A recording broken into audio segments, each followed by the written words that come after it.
This is PENdulum. Thank you for watching. The subject before us in this video is pencil boards.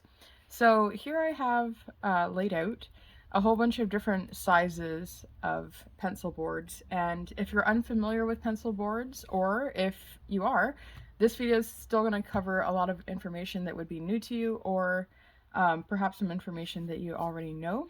But these can be used along with your notebooks and fountain pens for a variety of reasons, both traditional and creative.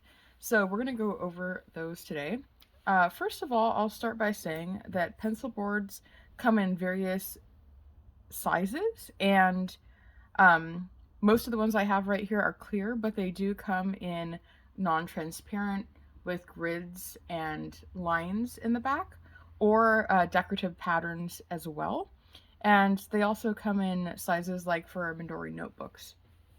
So, the more traditional purpose for pencil boards is you would get the size that corresponds with the notebook that you're using. So, I have an A6, a B6, a A5, a B5, an A4. And so basically you would get the notebook. So this is a B5, and that is a B5. So we'll start by taking a look at this.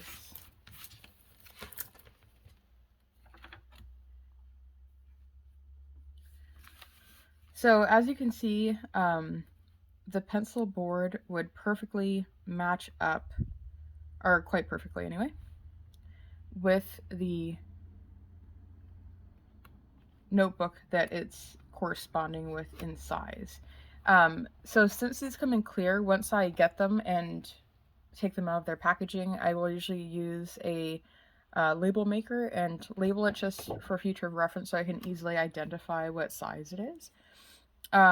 This is a spiral bound, so when I close the notebook, as you can see, there's going to be a little bit of a extended point past the paper here, and that's fine. I think that that actually helps, almost like a bookmark, to find my place again.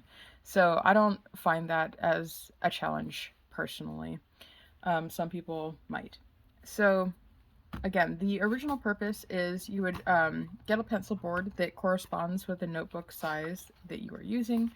You would put it on the back of the page that you're about to write on, because the purpose of these originally was to be used with perhaps some delicate paper, of which, especially if you're heavy-handed, the writing, so what you're writing down, would almost transcribe to the other page, not with ink, but with pressure, so there would be indentation on the next page.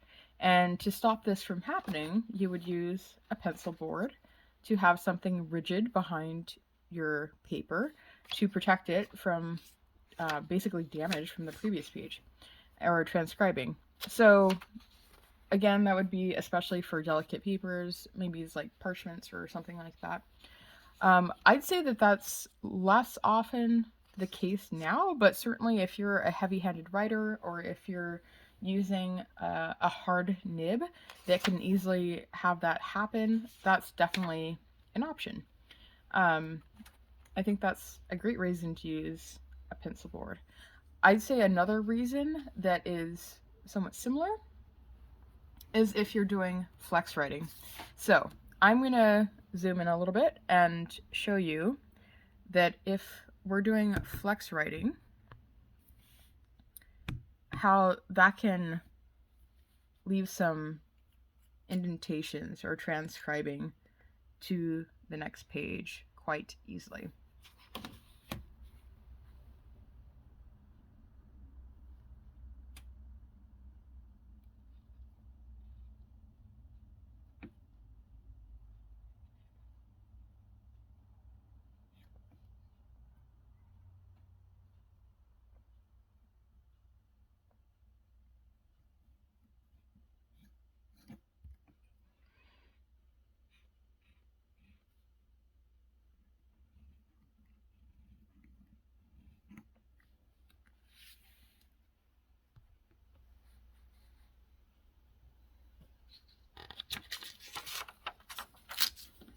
me see if I can tilt this a little bit to help with, hopefully you can see those lines there. So now, if we don't want that to happen, we would go ahead and we would put our pencil board down and the page on top. This does change the feeling of the writing somewhat, because now instead of having the cushion of several pages behind you, you now have a firmer backing, which is the pencil board. So in general, it's not going to feel as soft, but it serves a purpose. So let's try this again.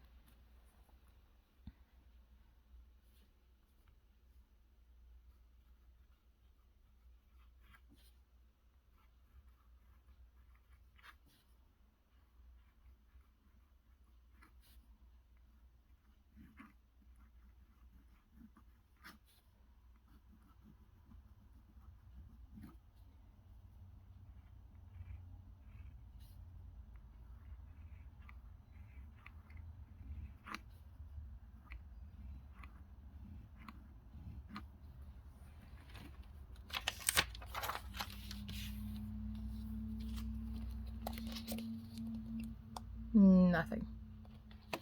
So that was successful. You can see even on the back of this page how the paper is kind of warped.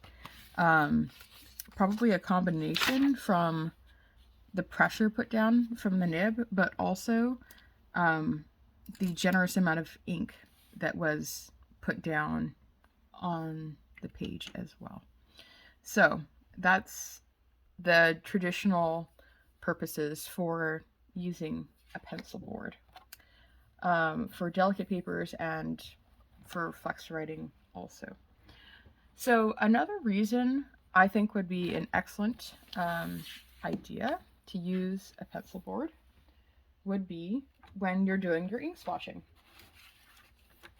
So for myself, and perhaps many others also, in the past or presently you have used a notebook for ink swatching. And there's going to be a video about ink swatching in the near future here, so look out for that. But you can see that these pages get, from such a generous amount of ink being put down, these pages get rather crinkly and there can be bleed through. So I would suggest, and I did not, I was not aware of this idea or option at the time that I was doing all these ink swatches, but to prevent the next page from getting wrinkled, let me see if I can show you one. I can't. I might have used it, I'm not sure. But anyway, if you, when you're doing your ink swatching and a lot of ink obviously for the swatch is being laid down, then you could get your, I think this size would be best, A5, yep. You can get your pencil board and again, put it under, and effectively this would be working as a barrier from the moisture of the page ahead. So you put this down, you do your ink swatching, and the page next isn't going to get a ink transfer, nor is it going to get wrinkled from the moisture of the page previous. So I think that that is very helpful because, I mean, regardless, these pages are going to get crinkled from the enormous amount of water, or ink rather, that's being placed on them. But at least you're not overdoing it by getting the next new page all crinkled ahead of its time. So I think that that is very helpful to do. And again, you would just use a pencil board that corresponds with the size of your page, more or less. The same size would be ideal, but obviously you can use a bigger one or a smaller one. It just wouldn't complete the page as well. Okay, so that's for ink swatching. Next is what I covered in a video recently, and that is when you're having challenges with writing on your page and then you're having skipping or oil. You're getting skipping on your page due to the oil on your page from writing with your bare hand. So when you're writing in your notebook or on your page and you have oily or wet hands from precipitation, or from sweating basically, or oily from having lotion on your hands. When you start at the top of the page, you may have no issue with your writing, but then as you get down to the mid page or even the end especially, you may have some skipping or beading on your page. So if I kind of rub my hands over this a little bit, you might be able to see a little bit. Yeah, let me zoom in a little bit more.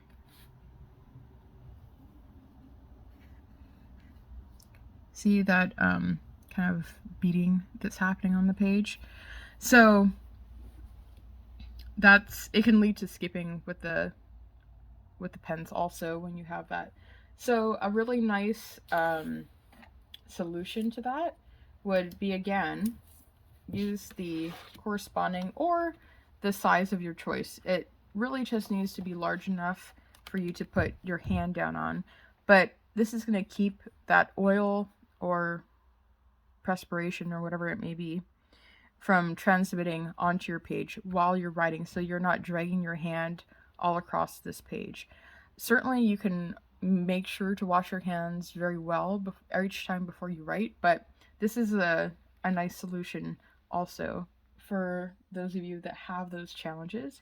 And you don't necessarily have to start with a pencil board. If any of these ideas or options are intriguing to you, but you're not sure if you want a pencil board, then with the same concepts, use a spare piece of paper to rest your hand on, or use a spare piece of paper, kind of a sacrificial piece of paper, to put behind your page when you're doing your ink swatching, or when you're doing your writing or your flex writing that's not part of the notebook, that you can move page to page to take the hit basically for any pressure or ink or moisture transfer that might happen. So again, you can try that. It's a little bit more challenging because it has a little more resistance when you try to move your hand down than this is. The pencil boards are made of plastic, so they move around very smoothly on the page. They move with you. So you have to be a little bit more purposeful when you're using a piece of paper, but you can use a standard piece of paper from any ordinary notebook. You can use something cotton if you want something more pleasant and tactile and absorbent.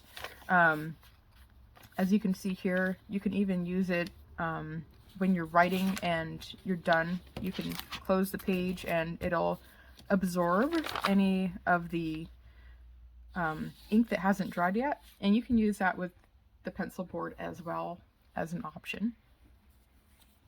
And you can use cardstock, watercolor paper, blotter paper. Any of those heavier duty papers I think would be really nice for this too, as options, and they'll serve the purpose. Then if you establish that you actually like this method and you can stick to it, maybe at that point you'd like to get a pencil board more purposefully.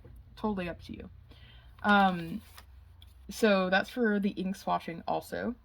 And the final purpose I think is really nice for these pencil boards is that since you can get them quite large, like this is the biggest one I was able to find. It's an A4. So that being quite large, you can actually use this as a surface area when you're doing any inking. So when you're when you're filling up your pens with ink, things can get messy. So it's kind of nice to have an area like this to do that on, where you're not going to get your paper or your desk or whatever surface is beneath dirty. And that's also comes to the point of why you would want a plastic paper board, pencil board, excuse me, over a paper one, is these, you get them once and they will last forever. They come clear, and with use they will get a little scratched up, but they get inky or dirty, and all you need is some water and a paper towel or some kind of cloth to clean them up, and they will, again, last forever. So I think that's really nice too. I do have a desk mat down. This is a leather one from Galen Leather, and it's wonderful, and I'm not afraid to ink up over it, but I purposely got a dark color for that reason. I could have also gotten maybe a more attractive color, the lighter colors, if I wanted, and just used a surface area like this to keep things clean. So that's kind of, I think, an out-of-the-box idea, but it definitely would work very nicely for that purpose. So I'm just going to go over now some of the options for getting these pencil boards. I have found a nice selection at jetpens.com as well as Amazon. Amazon is a little bit limited to sizing. I looked in the US and Canada, and I'll have those links below. And then JetPens had a ready supply of various sizes, which is where I got the vast majority of these from. So again, the sizes I was able to get were A5, the B5, the, A4, B5, A5, A6, and a B6. So those are for the clear pencil boards.